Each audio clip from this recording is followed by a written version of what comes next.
अभिषेक चलो तुम 3 सब्जेक्ट का अक्षरों वाला बताओ, पढ़ो 3 अक्षरों। माँ ला कमल, माँ गा राम घर, माता रामटर, हाँ ना या ना नयन, हाँ का ला साकलस, हाँ बा ता का बतक,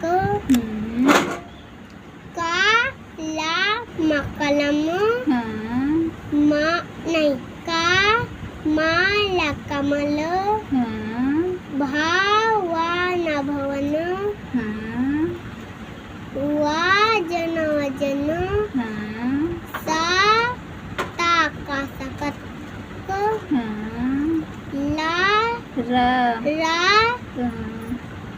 बा बा बड़ा रा बड़ा रबड़। Very good.